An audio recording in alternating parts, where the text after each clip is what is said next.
When you hear about a large data breach, your first thoughts might be about credit card fraud. In this Achieving Excellence podcast, Will Marling, Executive Director of the National Organization for Victim Assistance, gives an overview of identity theft and ways you can protect yourself. Marling is a certified identity theft risk management specialist. He says that while credit card fraud is a problem, it only accounts for about 17% of the crimes associated with identity theft. Identity theft commonly is considered like a paper crime or a white-collar crime, something like that. And we know full well that this crime is being used as a tool in violent criminal victimization, including stalking, harassment, sexual assault, domestic violence, trafficking for children. Because if you traffic somebody in, you need to give them an identity to change their status. And maybe they're from another country and they are here illegally, not just as a person, but criminally illegally, but also they don't have legal status. So what do? We give them legal status by stealing somebody's social security number and name. A stolen identity can be used for many different crimes beyond violent crime. There's medical identity theft, where people are using other people's identification to gain medical services. There's employment identity theft, where somebody uses my name and social security number to legally gain employment because they don't have legal access to employment. There's child identity theft, where their personal information is being misused for all of those other things sometimes. And so it's a complex problem touching a lot of different areas, and that's why it's very intimidating for people to confront, but also to remediate. The crime of identity theft has been around a long time. We've always had the personal information, but many times it was in a hard copy file, in a locked drawer, in a locked file behind a desk. And of course, there were breaches when people would break into doctors' offices and steal those files. What has changed the game really is the issue of technology and digital technology and digital information, because that gives the potential for multiplying my personal information and putting it out there. And then it makes it accessible, not just locally, but because things are digitized, they're now in electronic files. And if those files are not secure, that makes the vulnerability and the potential for that much higher, in essence, exponential. Increasingly, our personal information is stored in large databases, often in the databases of many different organizations.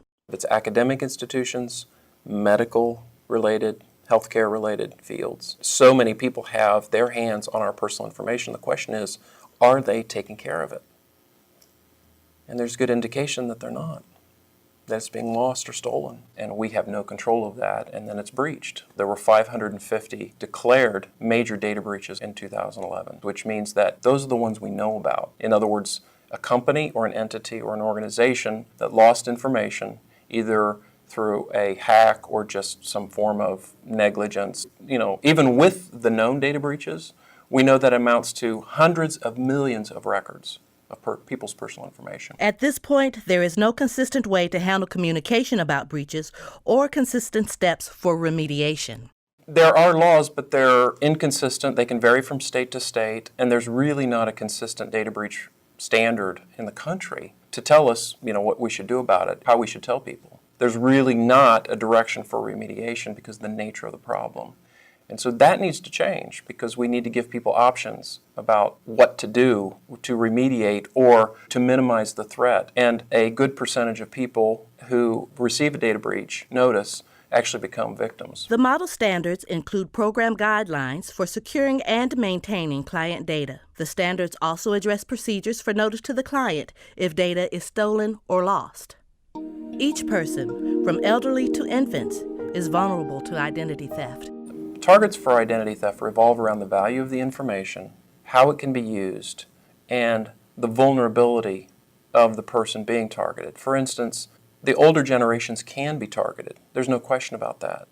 They come from a different generation where their information can be out there. They also have assets. If they're retired, they might be considered more valuable because they've worked all their lives and now they have that nest egg that they're living off of. It's surprising to people that the most vulnerable group for identity theft is not the elderly, but it's 20 to 30.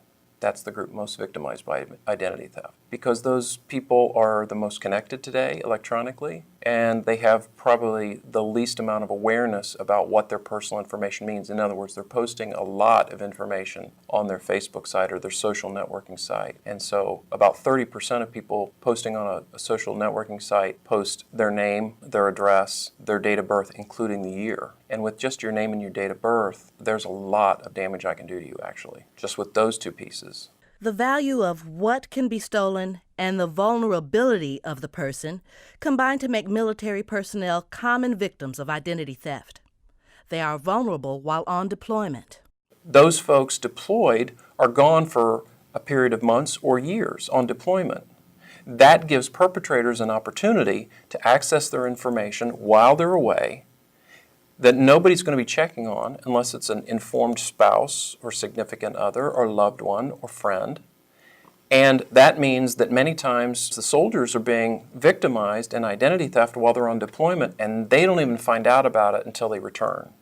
And now there are advocates who are becoming more aware of this and discussing options for security freezes. The military has its own security freeze option with the credit bureaus, but it's really important, obviously, to be aware that they can be easily targeted because they're simply gone for a while, and perpetrators that are aware that they're deployed know that they have time to use their personal information. While children may not have financial resources, their names and social security numbers are valuable. They are vulnerable in part because most parents don't realize the value of their children's personal information. We laugh and say, oh, my kid's getting a credit card offer. In reality, that could be a big red flag that his information is being used. So you want to check the Social Security Administration for any work history, because his name and his Social Security number are very, very valuable for that. And secondly, from the standpoint of credit, you should look and see if he has a credit history. This can happen very young because as soon as a child has that number can be stolen, of course, and misused. Children in foster care are also vulnerable to identity theft victimization. It's quite egregious when you realize that children in foster care present a unique opportunity for perpetrators. They themselves are not aware of the value of their personal information. Many times they don't have control over their personal information.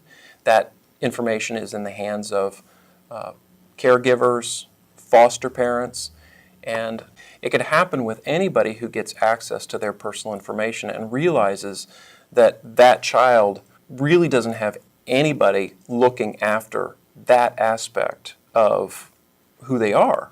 So in foster care, who actually is looking out for them?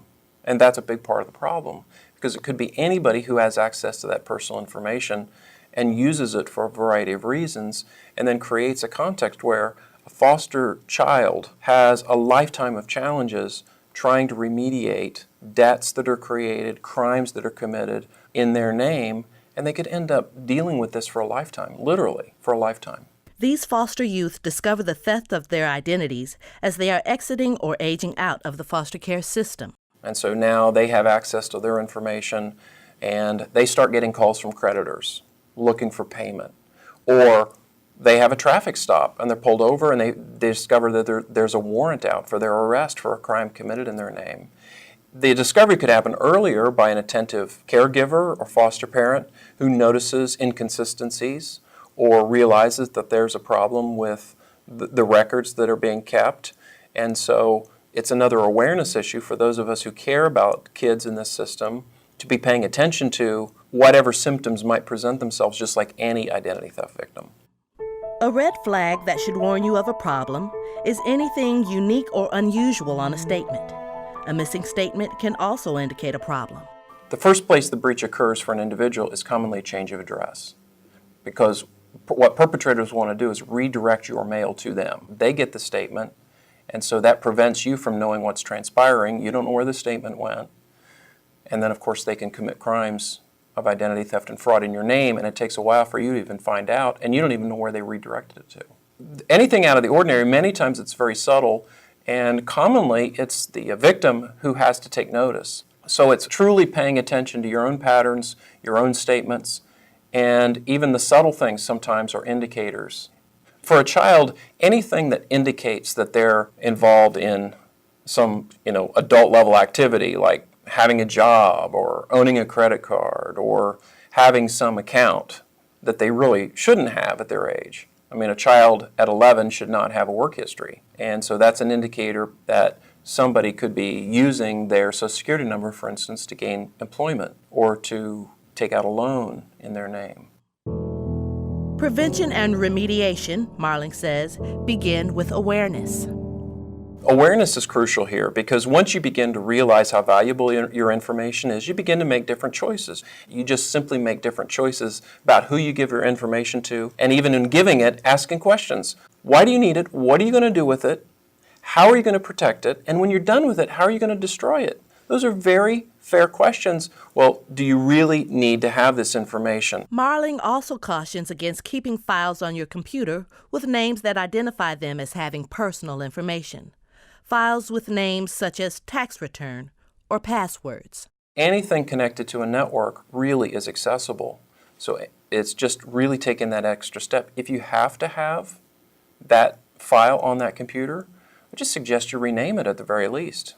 You don't want to label sensitive files in a way that indicates what's in them. That's really the principle there. And that's easy to do. Just change that file name. Because of the time lag between the theft and possible criminal use of your personal information, Marling suggests you review your own records. It's important to, first of all, look at your credit report and continue to monitor your credit report. That's one indicator that something is awry, that somebody's using your personal information. We have the right, each of the 3 credit bureaus, the main credit bureaus, are obligated to give us 1 free credit report a year. And so with that, if you stagger those, say, every 4 months, you can get a free credit report every 4 months, 1 from each of the credit bureaus. Common practice is simply to review records, any statements that you get. That information is important to review, but many people don't even bother to review their credit card statements, their bank statements that are given on a monthly basis. As well, you can put a credit security freeze on your accounts, which means that no credit transactions can take place with your personal information. And that can impact a large area of the problem. Because so many organizations and institutions have our personal information, some may worry it's not possible to minimize the risk.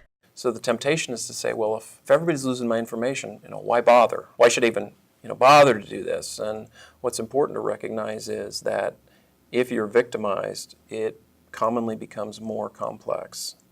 And so anything you can do to minimize the risk, even if your data is lost in a breach, locking down your information, doing a security freeze on your credit, monitoring your credit. You can also do fraud alerts. Those kinds of things, if you're aware that you can do them, narrows the risk. Because people are going to go to the lower hanging fruit, to be honest. Another way to reduce risk is to hire a third party to monitor your data. My personal recommendation is pick a service that has no vested interest in doing anything but protecting your information. A company that says our reputation rises and falls on whether we're protecting your information and the service we provide if you're the victim of identity theft. If you're the victim of identity theft, even if it's credit card fraud and the bank will handle it, Marling urges that you contact law enforcement. To declare publicly, legally, officially, I am the victim of identity theft. Because it becomes very complicated when law enforcement can't tell the difference between the perpetrator and the victim. And that's what makes it so complex and so frustrating for victims, because they now feel like they've done something wrong and they haven't. So these are the kinds of things that we're trying to emphasize, and this all goes back really to victim service standards, doesn't it? There's an emphasis in the standards on technology, which is really crucial here because very few of us can keep up with the technological advances that not only create options for efficiency and convenience in exchanging information, but also the reality is it also creates opportunity for perpetrators. All of these things connect really. This becomes yet another tool in the scope and scale of victimization that includes violent criminal victimization. Crimes like identity theft put victim assistance providers at the forefront of emerging technologies. The model standards offer a comprehensive approach to improving the range and quality of service delivery.